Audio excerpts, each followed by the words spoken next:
La pensée la plus riche dit « l'être est l'autodéveloppement de la jouissance du vivre ». Tout est là.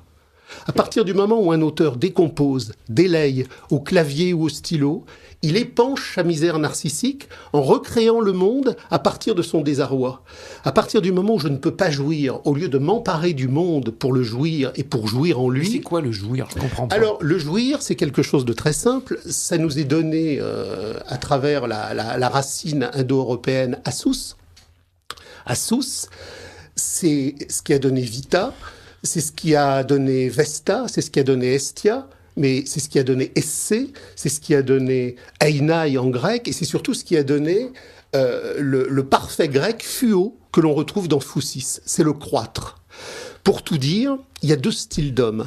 Il y a les hommes qui sont des devenants, et il y a les hommes qui sont des arrêtés. Vous avez plein de gens sur Terre aujourd'hui dans la société marchande qui sont des arrêtés. Ils sont au terminus. Ils ont leur fonction sociale, ils ont leur théâtre, ils ont leurs femmes, ils ont leurs enfants, ils ont leurs loisirs. Ce sont des arrêtés. Ils sont cristallisés dans l'économie narcissique de la représentation sociale à travers un rôle qui est leur identité. Que sont-ils? Ils sont leur rôle social dans l'économie spectaculaire de la marchandise. Et il y a les devenants. Les devenants sont des gens qui ne se sont jamais arrêtés. Ils sont dans le fouot, dans la phoussis, c'est-à-dire dans le croître du jouir qui sans arrêt se déplace et se dépasse. Pourquoi aujourd'hui les gens sont en dépression, en angoisse, dans une longue errance de mal-être? Parce qu'ils sont arrêtés.